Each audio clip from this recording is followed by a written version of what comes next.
সবাইকে আমন্ত্রণ planetary health academy সুরক্ষায় প্রতিদিন অনুষ্ঠানে। আপনাদের সাথে আছে আমি ডাক্তার মঞ্জুর শওকত, আর আমার সাথে আছেন বাংলাদেশের এমন একজন চিকিৎসক যার হাত ধরে বাংলাদেশের চিকিৎসা নবযাত্রা শুরু হয়েছে, প্রফেসর খলিলুর রহমান। ধন্যবাদ প্রফেসর খলিলুর রহমান সুরক্ষায় প্রতিদিন অনুষ্ঠানে দর্শকদের মাঝে হাজির হবার জন্য। আপনাকেও অনেক ধন্যবাদ। আজকে আমরা কথা বলবো আপনার জীবন নিয়ে, এবং আপনাকে অনেক ধন্যবাদ জানাচ্ছি। আপনার প্রফেশনাল জীবনে যে অভিজ্ঞতা শেয়ার করবেন সেটির মাধ্যমে হয়তো বা এই যুগের ফিজিশিয়ান যারা আছেন, ডাক্তার যারা আছেন বাংলাদেশে এবং বিদেশে বাংলাদেশি যারা আছেন, তাদেরকে অনেক কিছু ইন্সপায়ার করবে, অনেক কিছু শেখাবে। শুধু প্রফেশনাল কাজটা না, তার ইন্টিগ্রিটি, তার অনেস্টি, তার ডিসেন্সি, এগুলোর ব্যাপারে অনেক ধারণা দেবে। আমরা প্রথমে জানতে চাই প্রফেসর খলিলুর রহমান, আপনি তো একজন প্রফেসর অফ অ্যানেস্থেসিওলজিস্ট, এবং আমরা সেই পর্বটাতে আসব। প্রথমে আপনার জানতে চাচ্ছি যে আপনি চিকিৎসক হয়েছেন বা ডাক্তারি পড়তে চেয়েছেন, এটির আপনার অনুপ্রেরণা কী ছিল বা কেন সিদ্ধান্ত নিয়েছেন আপনি একজন চিকিৎসক হতে চান? অনুপ্রেরণার ব্যাপারটা বোধহয় পরিবারের, আমার বাবা মার উৎসাহ, বাবা মার ইচ্ছে ছেলে ডাক্তার হোক, এবং আমার নিজস্ব একটা অল্প মাত্রাও একটা ইচ্ছে ছিল যে ডাক্তার হলে মানুষের সেবা করা যায় এবং ভদ্রভাবে বাঁচা যায়। এই দুটো সংমিশ্রণেই বোধহয় আমি ডাক্তারি প্রফেশনটাকে বেছে নিয়েছিলাম। এটি জানতে পেরে আমাদের কাছে ভালো লাগছে। আসলে ওই সময়টাতে মনে হচ্ছে যে বেশিরভাগ চিকিৎসক যারা হয়েছেন, বাবা মার অনুপ্রেরণাটা একটা বড় শক্তি হিসেবে কাজ করেছে, এবং রোগী সেবা করা। আপনি যখন চিকিৎসক হয়েছেন, এই রোগী সেবার যে মোটো ডাক্তারদের, এটির কোনো পরিবর্তন দেখতে পেয়েছেন? তখন রোগীর সেবাটাই প্রাধান্য পেত, মানুষের সেবাটাই প্রাধান্য পেত, যে কোনো প্রফেশনের জন্যই। হয়তো ইঞ্জিনিয়ার হয়ে মানুষের জন্য অনেক কিছু করতে পারবে, ডাক্তারও তাই করতে পারবে। তো ডাক্তার হওয়ার পিছনে সবচেয়ে বড় কাজটাই ছিল যে আমরা হয়তো সমাজের মানুষের সেবা করতে পারবো। এবং যখন আপনি মেডিকেলে ভর্তি হয়েছেন, কোন মেডিকেল কলেজটিতে বাংলাদেশে আপনি পড়াশোনা করেছেন এমবিবিএস ডিগ্রি? আমি অত্যন্ত সৌভাগ্যবান যে আমি ঢাকা মেডিকেল কলেজে ভর্তি হতে পেরেছিলাম। এমবিবিএস ঢাকা মেডিকেল থেকে শেষ করেছেন, তারপরে এমসিপিএস বিসিপিএস থেকে 1976-এ শেষ করেছেন অ্যানেস্থেসিওলজিতে, যাতে অজ্ঞান করার জন্য যে করা হয়। তারপরে আপনি ইউকেতে ভিজিট করেছেন, আপনি ডিপ্লোমা ইন অ্যানেস্থেসিওলজি করেছেন। তার পরবর্তীতে এফআরসিএ মানে অ্যানেস্থেসিয়ার যে সর্বোচ্চ ডিগ্রি, সেটিও করেছেন। It's a long journey. আল্লাহর অশেষ মেহেরবানি, আমি এগুলো এক স্টেজেই পার করতে পেরেছি। এটি অবশ্যই যারা চিকিৎসক তারা বিভিন্ন রকমের চ্যালেঞ্জের মুখে পড়ে, যে এই পরীক্ষাগুলো এক চান্সে হয়তো বা পাশ করা সম্ভব না। এবং তারপরে আপনি যখন ইউকেতে গিয়েছেন, আয়ারল্যান্ডে গিয়েছেন, আপনি তো ও দেশগুলোতে আপনি থেকে যেতে পারতেন, ওখানে চিকিৎসা করতে পারতেন। কেন আপনি আপনার সিদ্ধান্তকে পরিবর্তন করে, না I could have a comfortable life in the UK ও আয়ারল্যান্ড, না আমি বাংলাদেশে ফেরত যেতে চাই? সে হাতছানি ছিল, বন্ধু বান্ধব অনেকেই কেটে পড়েছে, কিন্তু কেন যেন আমার মনে হতো বোধহয় আমার দেশে ফেরাই উচিত। দেশের তখনকার যে স্বাস্থ্য ব্যবস্থা ছিল সেটা সত্যি সত্যি অত্যন্ত দুঃখজনক মানের, বলবো নিম্নমানের না, দুঃখজনক মানের।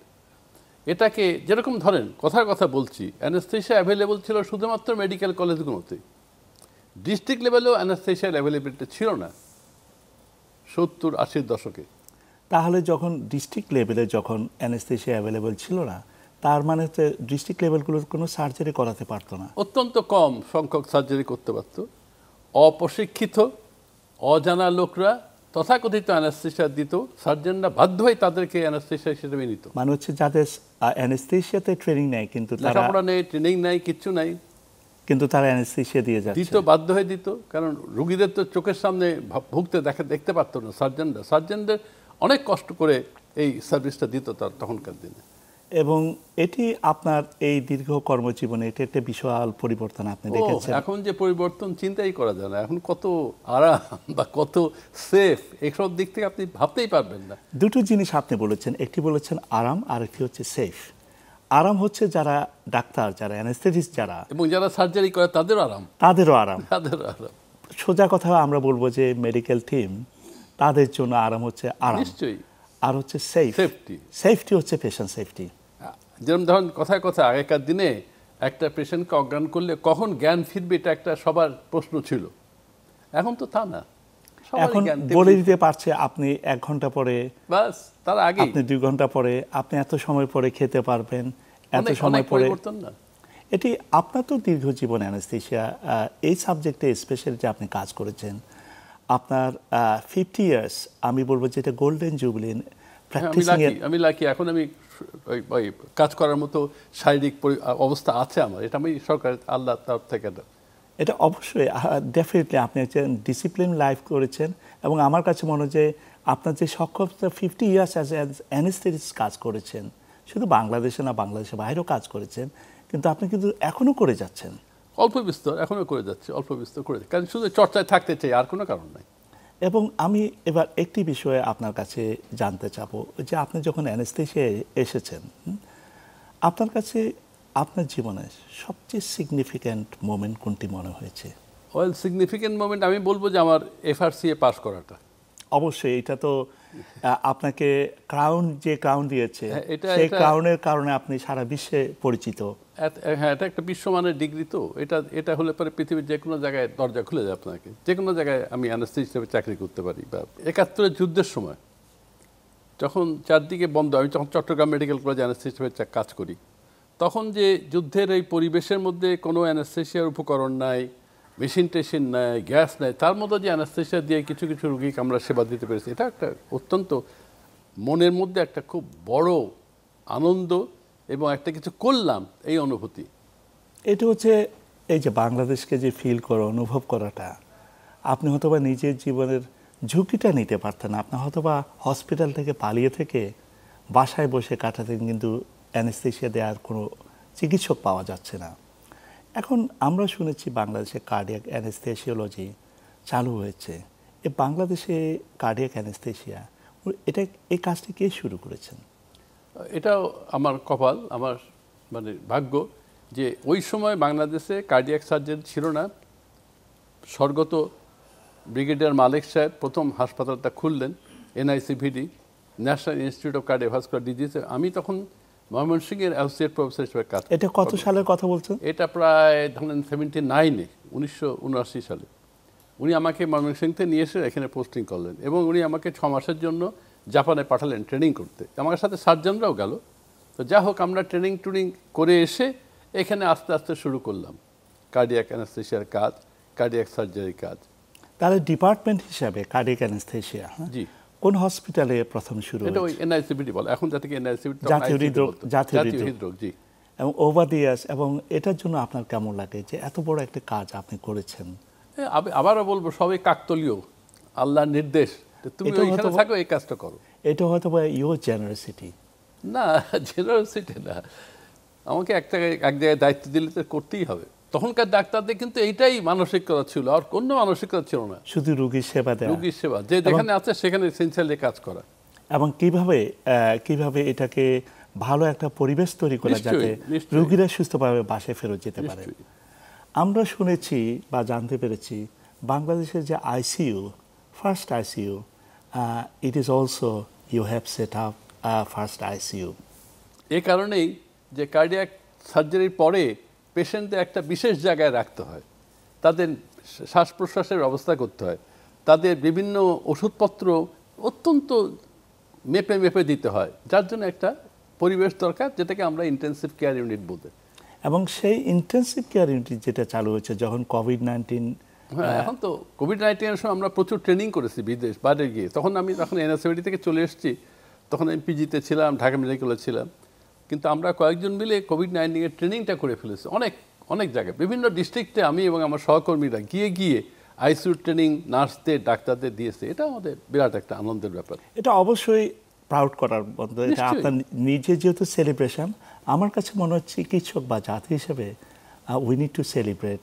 আমরা এমন একজন চিকিৎসকের সাথে আছি যার হাত ধরে বাংলাদেশের প্রথম কার্ডিয়াক অ্যানেস্থেশিয়া চালু হয়েছে এবং ICU চালু হয়েছে। আমি একটা সামান্য মানুষ ভাই, এবং পৃথিবীতে যতজন গুণী মানুষ আছে, জ্ঞানী মানুষ আছে, তাদের একটা বিশেষ বৈশিষ্ট্য হচ্ছে তারা বড় গাছের মধ্যে ঝুঁকে পড়ে, তারা কথা বলে কম, তাদের কাজটায় প্রায়োরিটি দিচ্ছে, তারা সেবার মাঝে নিজের কাজকে প্রতিষ্ঠিত করতে চায়। আমরা আরেকটু ব্যাপারে জানবো, আপনার প্র্যাকটিসিং লাইফে তো you have done lot of spinal anaesthesia, যে মানে ভেরি কমনলি প্র্যাকটিস, যেটা হচ্ছে যে যাদের সিজারিয়ান ইজ হচ্ছে one of the common surgery, cardiac anaesthesia পর আপনি স্পাইনাল অ্যানেস্থেশিয়াতে এসেছেন।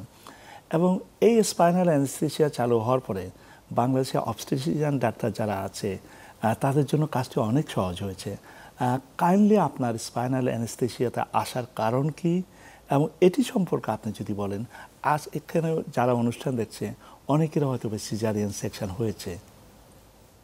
দেখেন, আমরা 90-এর দশকের আগে পর্যন্ত সব সিজারিয়ান সেকশন জেনারেল অ্যানেস্থেশিয়া করতাম। জেনারেল অ্যানেস্থেশিয়া একটা অত্যন্ত ঝুঁকিপূর্ণ, বিশেষ করে এই সিজারিয়ান সেকশনের মাদারদের, তাদের নানাবিধ অবস্থার পরিবর্তন হয় একটা বিরাট বাচ্চা পেটে আসার জন্যে, এবং তাদের অনেক অনেক ঝুঁকির মুখে জেনারেল অ্যানেস্থেশিয়া দিতে হয়। এবং সত্যি কথা বলতে কি, ওই সময় যখন আমরা জেনারেল অ্যানেস্থেশিয়া দিলাম, মর্টালিটির অন টেবল মর্টালিটি বেশ হাই ছিল। কত পার্সেন্টের মতো ছিল এটা আমি এখন এইভাবে বলতে পারবো না, এরকম পাবলিকলি বলা যায় না। তবে আমরা জেনেছি এবং দেখেছি অনেক রুগীকে মৃত্যুমুখে পতিত হতে। অনেকটা রোগও ছিল, যেরকম ধরেন ইউটেরাস কন্ট্রাক্ট করার জন্য ভালো ভালো ওষুধ তখন বেরোয়নি, পিপিএইচ ছিল, সেটা অবস্টেটিশন কজ। আর আমাদের কজ হচ্ছে রিজাইটেশন, ভমিটিং, রিহাইড্রেশন এবং লাং ইনফেকশন। এটা আমাদের মেইন অন্তরায় ছিল। যা হোক, ওই অবস্থাতেই পৃথিবীময় রিজিওনাল অ্যানেস্থেশিয়ার প্রচলন শুরু হয়, পৃথিবীময়। এটা 90s-এর দিক থেকে, 90s থেকে, 80-র মাঝামাঝি 90s থেকে। এবং আমি যখন বিলেতে ছিলাম তখন এপিডুরাল অ্যানেস্থেশিয়াতে নর্মাল ডেলিভারি হতো। আমি যে হাসপাতালে কাজ করতাম সেইখানে একটা এপিডুরাল অ্যানেস্থেশিয়ার পথিকৃৎ ছিল। অবস্টেটিক অ্যানেস্থেশিয়ার পথিকৃৎ সেলভিন ক্রফোর্ড বইটই লিখেছে, এবং পৃথিবীতে তার নাম অবস্টেটিক অ্যানেস্থেশিয়াতে খুবই খুবই সম্মানের সাথে উচ্চারিত হয়। তো ওনার সাথে কাজ করার ফলে আমি রিজিওনাল অ্যানেস্থেশিয়ার একজন এক্সপার্ট হয়ে গিয়েছিলাম। তো আমি এদেশে ফেরার পরে প্রথমে এক্সট্রাডুরাল দিয়ে অ্যানেস্থেশিয়া দিয়েই সিজারিয়ান সেকশন বা অন্যান্য অপারেশন করতাম। ইতিমধ্যেই পৃথিবীময় স্পাইনাল অ্যানেস্থেশিয়ার প্রচলন শুরু হয়ে গেল। এই সুযোগে আমরাও কিন্তু পিছিয়ে ছিলাম না। সত্যি কথা বলতে কি, বোধহয় বিলেত টিলেতে শুরু হওয়ার 6 মাসের মধ্যেই আমরা এটাকে এখানে চালু করতাম। আমাদের এখানে ওষুধ ছিল না, আমরা ভারত থেকে ওষুধ আনতাম। আমাদের এখানে অনেক কিছুই ছিল না, ভেসোকনস্ট্রিক্টর, এফিড্রিন, এগুলো ছিল না, অন্য ওষুধ দিয়ে বিকল্প করতো। কিন্তু কিছুদিনের মধ্যেই এগুলো সবই অ্যাভেলেবল হয়ে গেল এবং স্পাইনাল অ্যানেস্থেশিয়ার প্রচলনটা বেড়ে গেল। আর একটা জিনিস একই সাথে হলো, সেটা হচ্ছে মাতৃমৃত্যু কমানোর জন্য Bill Gates Melinda foundation $5 million ইউনিসেফকে দিল বাংলাদেশে মাতৃমৃত্যু কমাও। সেই প্রজেক্টের সাথে আমি অ্যানেস্থেশিয়ার দিকটা দেখতাম। তাতে আমি কি সুবিধা পেলাম, আমি অনেক অ্যানেস্থেশিয়াকে ট্রেনিং করতে পেলাম। 6 মাস 1 বছর ট্রেনিং করে করে তারা উপজেলা হেলথ কমপ্লেক্সে আপনার জীবনের বিশেষ একটি অ্যাচিভমেন্ট। আমি সেই ব্যাপারে কথা বলবো। তার কথা বলার আগে এই যে জেনারেল অ্যানেস্থেশিয়া দিয়ে সিজারিয়ান সেকশন করা হতো, তারপরে আপনি স্পাইনাল এপিডুরাল থেকে স্পাইনাল অ্যানেস্থেশিয়া এসেছেন, এর মাঝে রুগী যারা আছে, হ্যাঁ, তারা যখন রুগীর এক্সপিরিয়েন্সটা কেমন ছিল যখন আপনি স্পাইনাল অ্যানেস্থেশিয়া চলে আসলেন, তাদের পোস্ট প্রসিডিউর তাদের এক্সপিরিয়েন্স কেমন ছিল? তারা তো উচ্ছ্বসিত, তারা বাচ্চা হওয়ার সঙ্গে সঙ্গে কান্না শুনতে পাচ্ছে। তার চেয়ে আরও বেশি মনে হচ্ছে অবস্টেট্রিক ডাক্তার যারা আছেন ওরাও তো খুব খুশি। ইন দ্য সেন্স, এতে ধরেন ওই ভয়গুলো চলে গেল, ওই ঝুঁকিগুলো চলে গেল, 1 আর 2 এতে ব্লিডিং অনেক কম হয়, 3 সেও দেখতে পাচ্ছে পেশেন্টটা জেগে আছে, সেফটি আছে। এই সব মিলিয়েই অবস্টেট্রিশিয়ানরা অত্যন্ত, এখন তো আপনি স্পাইনাল ছাড়া জিয়ে দিতেই চাবেন না, কেউই রাজি হবে না, না দিয়ে না, স্পাইনাল দেওয়ার চেষ্টা করেন, না পারলে আর কাউকে ডাকেন, ইত্যাদি ইত্যাদি। এবং আমার কাছে যেটি মনে হয়েছে, হ্যাঁ, যখন এই স্পাইনাল অ্যানেস্থেশিয়া যখন চালু হয়েছে, অনেক রুগীকে আমরা দেখেছি যে অবস্টেট্রিশিয়ান বা আপনি কথা বলছেন, তাদেরকে তারা বাচ্চার কথা জিজ্ঞেস করছে কেমন আছে। এই অনুভূতিটা আপনার কেমন লাগে? যে আপনি এটা অত্যন্ত স্যাটিসফ্যাক্টরি। খুবই মানসিক দিক থেকে আমরা অনেক অনেক অনেক আনন্দ পাই যখন মাটা জানতে পারে যে আগে 3টা বাচ্চা মেয়ে ছিল, এখন একটা ছেলে হচ্ছে, ওদের কি খুশি। বা যার আইভিএফ করে বাচ্চা হচ্ছে, তার যে বাচ্চার কান্নাটা শোনাতে হয়, অন্যরকম একটা, এটা আমরা ঠিক প্রকাশ করতে বুঝাতে পারি, আমাদের নিজে খুবই ভালো লাগে। এখানে আপনাকে একটি কথা জানতে চাচ্ছি। ধরুন বাংলাদেশের ডাক্তারদের যে কন্ট্রিবিউশন, এবার ফ্যাশন সেফটি বলেন, কন্ট্রিবিউশন যেটা আছে very commonly it is address মিডিয়াগুলোতে খুব নেগেটিভভাবে রিপোর্ট করা হচ্ছে। এবং ব্রিটেনের 6 মাসের মাথায় স্পাইনাল অ্যানেস্থেসিয়া আপনি বাংলাদেশে চালু করেছেন, যে তখন যারা মিডিয়াতে যারা ছিলেন তারা কি মনে হয় যে এই জিনিসটিকে পপুলার করার জন্য বা তাদের রোলটা যেটা আছে তারা কেমনভাবে আপনাদের সহযোগিতা করেছে? It might be a tough question for you, you are sitting in the TV channel. মিডিয়ার কথা বলবো না, তবে মিডিয়ারাও প্রথম যখন জেনেছে যে এইভাবে এখন বাচ্চা হচ্ছে, তারাও আনন্দিত ছিল, তারাও খুশি ছিল। তারা যখন মাদের কাছে ইন্টারভিউ নিয়েছে, মারা যখন বলেছে আমি কিছুই টের পাই না, তো বাচ্চাটা হয়ে গেল, এটাও তো অত্যন্ত আনন্দ। তবে প্রাথমিক পর্যায়ে অনেক সার্জনদের কাছ থেকে বাধা পেয়েছি আমরা। কি কারণে? সার্জনরা কি কারণে বাধা দিয়েছে? বললেন না এটা দিলে পরে প্যারালাইসিস হয়ে যাবে। একটা স্টোরি ছিল অনেক আগে, বিলাতে একটা স্পাইনাল অ্যানেস্থেসিয়া দেওয়ার পরে ভুল ওষুধের প্রয়োগে একজনে প্যারালাইসিস হয়ে গেছিল। তার থেকে এই স্পাইনাল অ্যানেস্থেসিয়া বাতিল হয়ে গেছিল। 50-এর দশকে স্পাইনাল অ্যানেস্থেসিয়া দিয়ে এখানে সব কিছু অপারেশন হতো। 50-এর দশকে বেশিরভাগ হতো ওই যে আপনার কুমুদিনী হাসপাতালে, স্পাইনাল দিয়ে গলব্লাডার টলব্লাডার স্টমাক সবই করতো বাংলাদেশের কুমুদিনী হাসপাতাল এবং ঢাকা মেডিকেল কলেজে এই প্রচলন ছিল। কিন্তু এর পরপরই ওই যে প্যারালাইসিসের গল্পটা যখন দুনিয়াময় ছড়িয়ে পড়লো, সবাই হ্যান্ডস অফ, না স্পাইনাল না দেওয়া যাবে না, প্যারালাইসিস হয়। আবার যখন পরীক্ষা নিরীক্ষা করে রিসার্চে দেখা গেল যে না ভুল, ওটার কারণ হচ্ছে ভুল ওষুধ, স্পাইনাল অ্যানেস্থেসিয়ার জন্য নয়, তখন আবার সবাই স্পাইনাল অ্যানেস্থেসিয়াতে চলে এলো। এবং এই স্পাইনাল অ্যানেস্থেসিয়া যখন আবার চালু হয়ে গেল, দেখুন কি কমফোর্টেবল ফর এই যে এখন দেখেন এত মাতৃমৃত্যুর হার কমার কারণ কি? সিজারিয়ান সেকশনটা, অবস্ট্রাটিক লেবার বা অন্যান্য বিভিন্ন ইন্ডিকেশনে সিজারিয়ান সেকশনটা হচ্ছে মাতৃকে মরা থেকে বাঁচায়। তো এইটার অ্যাভেলেবিলিটি স্পাইনাল অ্যানেস্থেসিয়া আসার পরে বেশি বাড়লো। সহজ একটা প্রক্রিয়া, অল্পতেই একজন মানুষকে, অল্প খরচে একটা মানুষকে অ্যানেস্থেসিয়া দেওয়া যায় এবং সেফটিটা অনেক ভালো, কারণ রোগীটা জেগে থাকে। এখন আপনার কাছে একটা জিনিস আমি জানতে চাবো, এই যে এত ইজি করে দিয়েছেন both for patients and obstetric doctor যারা আছে, যারা গাইনিয়ান অবস্টেটিক ডক্টরস যারা আছেন, তাদের লাইফটা অনেক সহজ করে দিয়েছেন।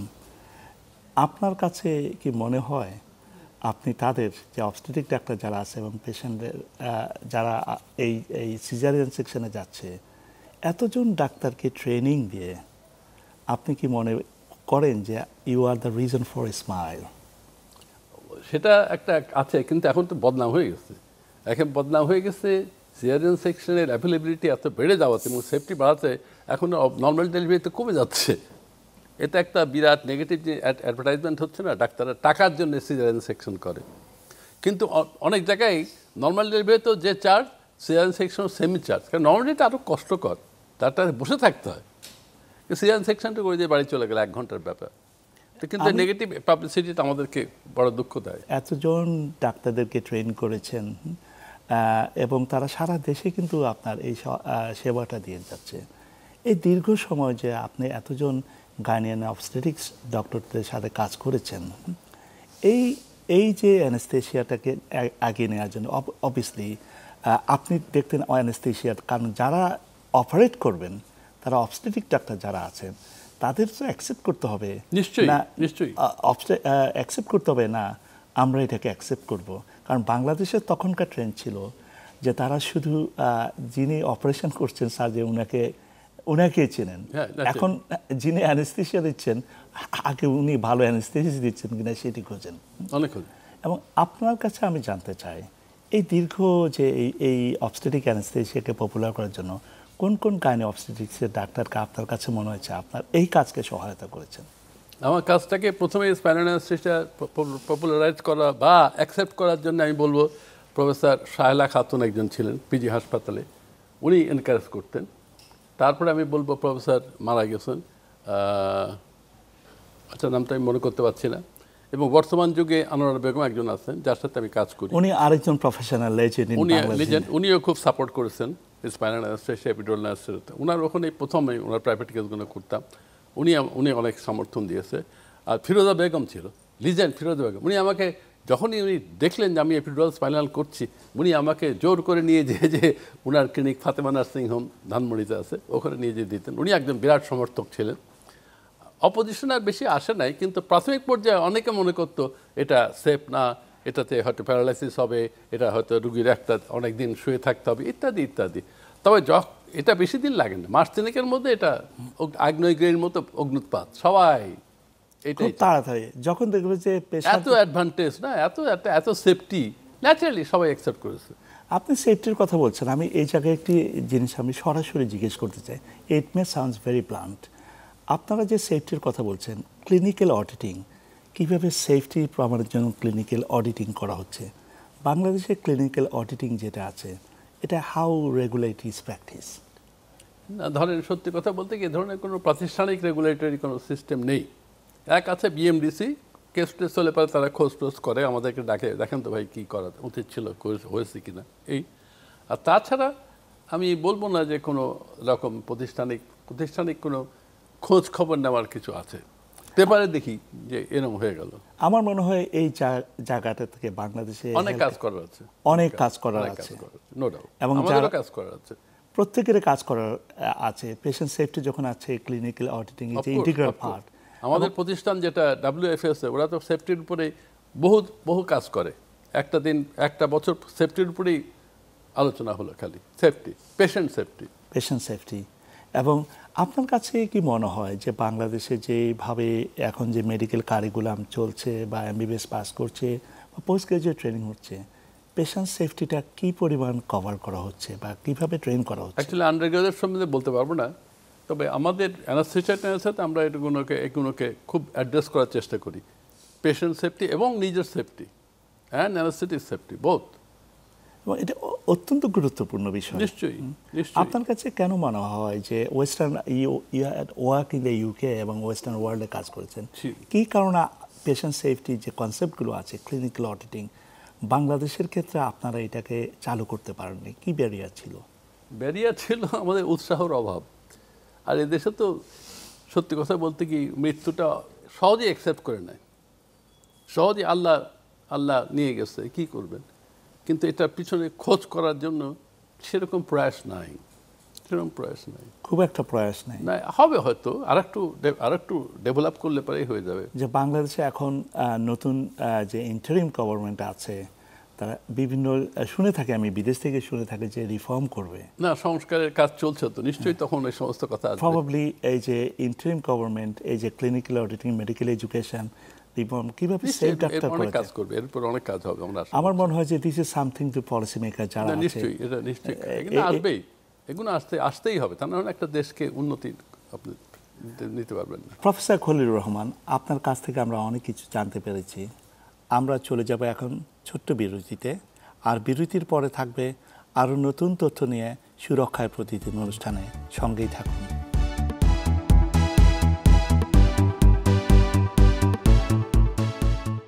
ধন্যবাদ দর্শক আমাদের সঙ্গে থাকার জন্য। সুরক্ষায় প্রতিদিন অনুষ্ঠানে আপনাদের মাঝে আবার ফিরে এসেছি। আমি ডাক্তার মঞ্জুর শওকত, বাই ট্রেনিং আমি কার্ডিওলজিস্ট, এবং আমি faculty of medicine, imperial college school of medicine, একজন ক্লিনিক্যাল লেকচারার। আর আমাদের এই অনুষ্ঠানে আমাদের অতিথি হিসেবে আছে প্রফেসর খলিলুর রহমান। আপনি তো ইন্টারন্যাশনালি ট্রেন্ড একজন ডাক্তার, internationally you have been work practice medicine abroad. আপনি সেগুলো থেকে তো অনেক কিছু জানতে পেরেছেন। একটা ট্রেনিং কী ধরনের হলে রুগীরা সেফ থাকবে, অবস্টেটিক ডাক্তাররা সেফ থাকবে বা সার্জনরা সেফ থাকবে, আপনি যদি আমাদের সাথে কিছুটা শেয়ার করেন, দর্শকরা জানতে পারবে কী কী কোর্সগুলো আপনি চালু করেছেন, কতদিন থেকে আপনি কখন থেকে চালু করেছেন, এবং এই ট্রেনিংগুলো কী ধরনের পরিবর্তন করেছে বাংলাদেশকে? ট্রেনিংয়ের কথা যদি বলেন, তাহলে আমরা বলবো ইমার্জেন্সি অবস্টেটিক কেয়ারের জন্য বিল গেটস ফাউন্ডেশন ইউনিসেফকে $5 মিলিয়ন দিয়েছিল। সেটা দিয়ে আমরা অ্যানাস্থেটিস্ট, অবস্টেটিশিয়ান এদেরকে ট্রেনিং করেছিলাম। আমি অ্যানাস্থেশিয়া ট্রেনিংয়ের ভারটা নিয়েছিলাম। এর জন্য আমি বিভিন্ন উপজেলা হেলথ কমপ্লেক্স থেকে ডাক্তারদের সিলেক্ট করে, সরকারি তরফ থেকে সিলেক্ট করে তাদেরকে 6 মাস 1 বছর ট্রেনিং দিয়ে সমস্ত ইকুইপমেন্ট সাপ্লাই দিয়ে তাদেরকে সক্ষম করা হয়েছিল, যার জন্যে এখন বেশ কিছু উপজেলা হেলথ কমপ্লেক্সে সিজারিয়ান সেকশন হয়। যেটি আপনি শুরুতে বলেছিলেন প্রথম দিকে ডিস্ট্রিক্ট লেভেলতে সার্জারি, হ্যাঁ, ডিস্ট্রিক্ট লেভেলে হতো না, এখন উপজেলাতেও হচ্ছে। এখন তো উপজেলাতে অনেক কিছু হচ্ছে। তার অন্যতম কারণ বেসরকারিভাবে ক্লিনিকগুলো স্থাপিত হয়ে গেছে। মানুষের আর্থিক সঙ্গতি একটু বেড়েছে, তারা প্রাইভেট ক্লিনিকে যেও অপারেশন করায়, সেইখানেও বেশ কিছু বন্দোবস্ত করতে হয়েছে ক্লিনিক মালিকদের, মেশিন কেনা, অ্যানেস্থেটিস্ট রাখা ইত্যাদি। যা হোক, যে কারণেই হোক, এখন সিজারিয়ান সেকশনটা যে কোনো গ্রামের একটা মানুষেরও আধা ঘন্টার মধ্যে এসে অ্যাভেলেবল করতে পারে। এটা তো অবশ্যই আপনার একটা যেটি নিয়ে আপনি গর্ব করতে পারেন, যে এই যে অবস্টেটিক অ্যানেস্থেশিয়া যে বিল গেটস ফাউন্ডেশনের যে ফান্ডিং সহায়তা, জি, এটাতে একটা এবং বাংলাদেশে অবস্টেটিক অ্যানেস্থেশিয়া যারা করছেন, এটার নাম্বারটা কি জানা আছে? এটার নাম্বারটা আমরা এমনি জানি যে 2000-এর মতো প্রশিক্ষিত অ্যানেস্থেটিস্ট, কোয়ালিফাইড অ্যানেস্থেটিস্ট বাংলাদেশে আছে, 2000-এর মতো। 2000, যেটা 200 ছিল না 200 বছর। এর প্রধান একটা কারণ হচ্ছে আমরা অনেক কোর্স করতে পেরেছি।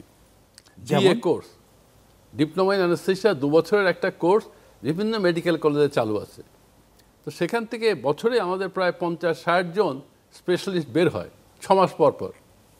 তো এটা একটা বড় ম্যান পাওয়ারের সংস্থান হয়ে গেছে। এখন আমি যদি আপনাকে একটি কঠিন প্রশ্ন জিজ্ঞেস করছি, you have been working in this country, anaesthetist হিসেবে 50 বছরের বেশি কাজ করেছেন, আপনি ইউকেতে কাজ করেছেন, তাহলে যদি দুটো হেলথ সিস্টেমকে যদি আমরা কম্পেয়ার করি, সে কম্পারেটিভ স্টাডিতে পেশেন্ট সেফটি যখন ব্যাপার আছে, বাংলাদেশে কি আপনার এনাফ অ্যানেস্থেটিস্ট আছে, যা আপনি বলছেন প্রতি বছরে 50-60 জনের মতো বের হচ্ছে, হ্যাঁ, এটা কি এনাফ অ্যানেস্থেটিস্ট আপনারা তৈরি করতে পেরেছেন?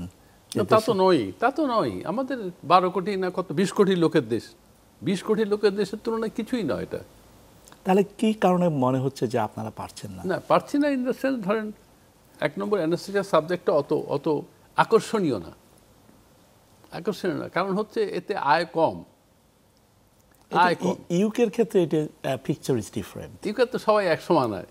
NHS ন্যাশনাল হেলথ সার্ভিসে সবার সমান, কনসালটেন্সি মাইনা, রেজিস্ট্রার মাইনা, সবার সমান।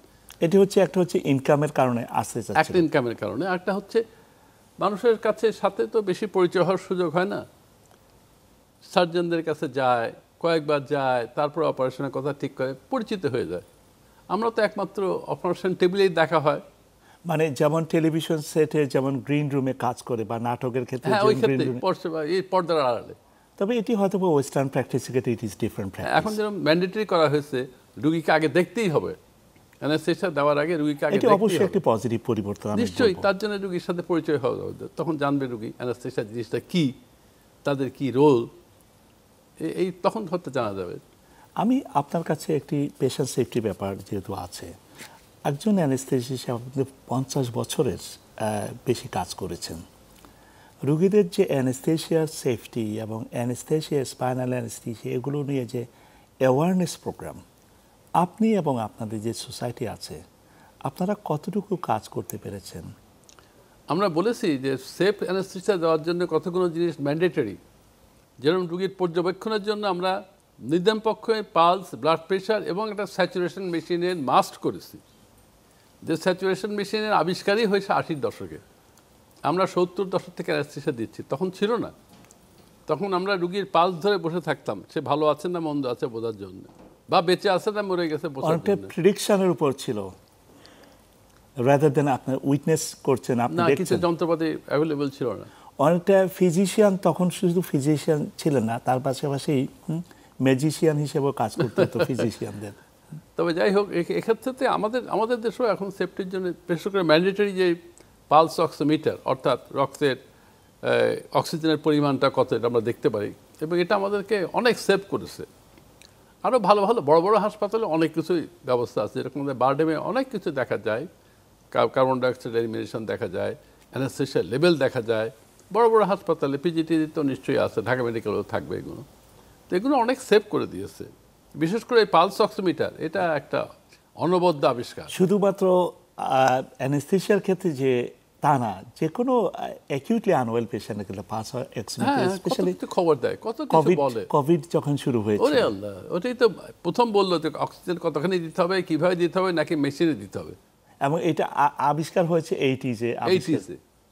বিদেশে যখন আমরা ট্রেনিং করলাম তখন এটা ছিল না, আমরা একটা ইসিজি লাগিয়ে বুঝতাম যে রুগীর হার্ট চলছে কিনা। তার তো এটা একটা ম্যাসিভ রেভলিউশন, এটা হোল ওয়ার্ল্ড ওয়াইড অ্যানেস্থেশিয়ার জন্য বিরাট একটা এবং Safe. এখন আপনার কাছ থেকে আমি যে জিনিসটি জানতে চাবো, anaesthesia practice in the UK and western world, তার পাশাপাশি বাংলাদেশ যদি অ্যানেস্থেশিয়ার সেফ প্র্যাকটিসের যদি একটা রেস হয়, কোথায় বাংলাদেশে আছে আর কোথায় ইউকে আছে? ওরা 10 পেলে আমরা 6 পাবো, পাস করব। 10 পেলে 6 পাস করবেন, তার মানে পেশেন্ট ইজ সেফ মোটামুটি safe। এই 10 থেকে দুরূহ রোগী না, খুব খারাপ রোগীদের জন্য অনেক কিছু দেখার দরকার, সেটা আমরা পারি না। কি কারণ? এই যন্ত্রপাতির অভাব, আমাদের প্রশিক্ষণের অভাব, সব কিছু মিলিয়ে, বিশেষ করে নিউরো, কার্ডিয়াক কিছু কিছু কাজ আছে যেগুলো খুবই স্পেশালাইজ। যেমন ধরেন ট্রান্স ইসোফেজিয়াল ইকোকার্ডিওগ্রাফি, যেটা আপনি হতে খুব ভালো বুঝবেন। এটা আমাদের দেশে হাতে গোনা কয়েকজন অ্যানাস্থেটিস্ট পারে, ট্রেনিং নিয়ে এসছে তারা একটা পারে। তো এই ধরনের কতগুলো জিনিস ওদের কাছে ডাল ভাত, সেটা তো আমাদের কাছে হয় না। এই অসুবিধাটা আছে। এটা কিন্তু এগুলো সাময়িক, এগুলো সব কেটিয়ে যাবে। এগুলো হয়তো বা যদি আরো বোল্ডলি যদি সিদ্ধান্ত নেওয়া যায়, এগুলোর একটা সমাধানের দিকে চলে আসা যাবে। বাট বাংলাদেশের পেশেন্টরা অ্যানেস্থেশিয়ার যে সার্ভিস পাচ্ছে, এটি হয়তো বা 5 স্টার যে একটু কম আছে, হয়তো বা আমরা বলি 3 to 4 স্টার লেভেলে আছে। না, এটা যে গ্রামে পৌঁছায় গেছে এটাই শুকরিয়া এটাই করে। বাংলাদেশের জন্য 5 এটাই স্টার। শুকরিয়া করে। এটা আমি বলবো যেটা একটা ডেভেলপিং কান্ট্রি, এবং গ্রাম লেভেলে একজন মায়ের সিজারিয়ান সেকশনের প্রয়োজন হলে তাকে ঢাকা মেডিকেল কলেজে আসতে হচ্ছে না, সলিমুল্লাহ মেডিকেল কলেজে আসতে হচ্ছে না, পাশের থানা হেলথ কমপ্লেক্সেই হয়ে যাচ্ছে। এটি বাংলাদেশের মানুষের দেখুন, আমরা যখন মিডিয়াতে যখন কোনো কিছু আলোচনা হয়, পৃথিবীর সারা দেশের মিডিয়া শুধু নেগেটিভ স্টোরিটা বলে। আমরা আজকে আপনার কাছ থেকে অনেক পজিটিভ স্টোরি আমরা শুনি। না, এগুলো তো হচ্ছে, তো সবার চোখেই আছে, মিডিয়ার চোখেও আছে। কত অপারেশন হচ্ছে, কত মানে অ্যাক্সিডেন্ট ইমার্জেন্সিতে ডাক্তাররা ঝাঁপায় পড়তেছে, রুগীদের সেবা দিচ্ছে, অনেক লাইফ সেভ। এবং মিডিয়া যে রোলটা প্লে করছে, সুরক্ষায় প্রতিদিন যে অনুষ্ঠানটি চ্যানেল 24-এর, আমার সাথে তাদের সম্পর্কটা হয়েছে যখন কোভিড-19 যখন ম্যাসিভ যে প্যান্ডেমিক যখন শুরু হয়েছিল, এবং তারাও কিন্তু অনেক ভালো কাজ করে যাচ্ছে মানুষকে অ্যাওয়ার করার জন্য। নিশ্চয়ই এটা তো নিশ্চয়ই এগুলো খুবই প্রয়োজন মানুষ জানার জন্য। আপনার দীর্ঘ কর্মজীবনে অনেক কিছু করেছেন। মানুষের রিগ্রেট বলে একটা শব্দ আছে, আমি এই জিনিসটি করতে পারিনি, বা আমি এটা করতাম, বা আমি এটা ভুল করেছি। আপনার প্রফেশনাল লাইফে do you have any regrets? In the sense বলবো যে আমাদের আরও উন্নতি করা উচিত ছিল, আরও উন্নতি করা উচিত ছিল। আমরা এই যে পার্শ্ববর্তী দেশে যেতে হয় আমাদেরকে কথায় কথায়, ফ্যাশনই বলেন আর কম্পালশন বলেন, যে কারণেই আমরা পার্শ্ববর্তী দেশে যাই। তো এটার থেকে আমাদের মুক্ত হওয়া উচিত ছিল বাই দিস টাইম। 52 বছর হয়ে গেছে।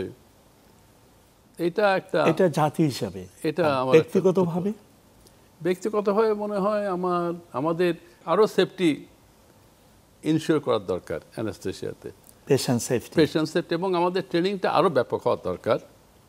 যেরকম বিলেতে আপনাদের 5 বছরের আগে কেউ অ্যানেস্থেশিয়া দিতে পারবে না, ইন্ডিভিজুয়ালি 5 বছর ট্রেনিংয়ের আগে পারবে না। আমাদের এখানে এক বছর হলে আমরা ছেড়ে দিই। এখন যদি পোস্ট গ্রাজুয়েট করতে হয় 2 বছরের ম্যান্ডেটরি ট্রেনিং। তাহলে এটা অবশ্যই, এই যে আপনার রিগ্রেট বা অনুশোচনা, অবশ্যই সেটি আপনার প্রফেশনকে ঘিরে। না, এটা শুধু রিগ্রেট বলবো না, কিন্তু আমাদের সংস্থান নাই। তো আমরা যদি 2 বছরের ট্রেনিং দিয়ে না বের করি, আমরা যদি 5 বছর করতে চাই, তাহলে এই থানা হেলথ কমপ্লেক্স আর ওই ডিস্ট্রিক্ট লেভেলে অ্যানাস্থেটিস্ট পাবেন না। সেটা অ্যাডাপ্ট করতে হচ্ছে because of the system in the country. Necessity. This is, thank you very much. আমাদের সাথে অনেক জিনিস আপনি আমাদের সাথে শেয়ার করেছেন, এবং আমরা আপনাকে অত্যন্ত আনন্দিত যে অনেক অজানা তথ্য আমরা জানতে পারলাম। প্রিয় দর্শক, আপনারা এই যে অনুষ্ঠান দেখছেন, সুরক্ষায় প্রতিদিন চ্যানেল 24-এর এই আয়োজনের মাধ্যমে আমরা জানতে পেরেছি এমন একজন চিকিৎসক যার হাত ধরে বাংলাদেশের চিকিৎসা নবদিগন্ত শুরু হয়েছে, যার হাত ধরে বাংলাদেশে প্রথম কার্ডিয়াক অ্যানেস্থেশিয়া শুরু হয়েছে, যার হাত ধরে বাংলাদেশে প্রথম আইসিইউ সেট আপ হয়েছে, যার হাত ধরে এই দেশে অবস্টেট্রিক অ্যানেস্থেশিয়া, এপিডুরাল অ্যানেস্থেশিয়ার সূচনা হয়েছে। আপনারা যারা এই অনুষ্ঠান দেখেছেন, আপনাদের সবাইকে অনেক ধন্যবাদ। সবাই ভালো থাকবেন, সবাই সুস্থ থাকবেন। আর ডাক্তাররা, আপনারা যারা অনুষ্ঠান দেখছেন, আপনাদের কাছে আমার একটি অনুরোধ, professional legend like professor Khalil Rahman যারা আছেন, আপনারা বিভিন্ন সেক্টরে ওনাদেরকে হাইলাইটেড করার চেষ্টা করবেন। ধন্যবাদ। প্রফেসর খলিল রহমান, আমার অনেকবার অভিজ্ঞতা হয়েছে আপনার গান শোনার জন্য। আপনি এই এত ব্যস্ততার মাঝে কেন আপনি গান চর্চা করেন বা গান গাচ্ছেন? এটা একটা সাময়িক রিল্যাক্সেশন বলেন, যাই বলেন, মনের খোরাক। এটা ছোটবেলা থেকে চর্চা চলছে, তো ধরে রেখেছি। ভালো পারি না, তো এই ডাক্তারদের মধ্যে সুযোগ হয়। এবং এটা আপনাকে কিভাবে হেল্প করছে? এটা আমার মানসিক শান্তি দেয়, মানসিক। এবং কিছুটা কি রিল্যাক্স হতো আপনাকে? নিশ্চয়ই নিশ্চয়ই। প্রিয় দর্শক, উনি একজন লেজেন্ড চিকিৎসক নয়, উনি এখনও ওনার কালচারাল চর্চা যেটি আছে সেটি উনি করে যাচ্ছেন। এখন আমরা শুনবো ওনার কণ্ঠে গাওয়া একটি রবীন্দ্রসঙ্গীত। আপনারা আশা করি এই রবীন্দ্রসঙ্গীতটাকে উপভোগ করবেন। বরিশ ধরা মাঝে শান্তির বাড়ি, বরিশ ধরা মাঝে শান্তির বাড়ি, শুষ্ক হৃদয় আছে দাঁড়াইয়ে, শুষ্ক হৃদয় আছে দাঁড়াইয়ে, ঊর্ধ্ব মুখে নরনারী, বরিশ ধরা মাঝে শান্তির বাড়ি। না থাকে অন্ধকার, না থাকে মোহ পাপ, না থাকে শোক পরিতাপ, না থাকে অন্ধকার, না থাকে মোহ পাপ, না থাকে শোক পরিতাপ। হৃদয় বিমল হোক, প্রাণ সবল হোক, হৃদয় বিমল হোক, প্রাণ সবল হোক, বিঘ্ন দাও অপসারী, বরিশ ধরা মাঝে শান্তির বাড়ি। কেন এ হিংসা দেশ, কেন এ ছদ্মবেশ, কেন এ মানয় অভিমান, কেন এ হিংসা দেশ, কেন এ ছদ্মবেশ, কেন এ মানয় অভিমান। ভিতর ভিতর প্রেম পাষাণ হৃদয়ে, ভিতর ভিতর প্রেম পাষাণ হৃদয়ে, জয় জয় হোক তোমারি, বরিশ ধরা মাঝে শান্তির বাড়ি, বরিশ ধরা মাঝে শান্তির বাড়ি। শুষ্ক হৃদয় লয়ে আছে দাঁড়াইয়ে, ঊর্ধ্ব মুখে নরনারী, বরিশ ধরা মাঝে শান্তির বাড়ি, বরিশ ধরা মাঝে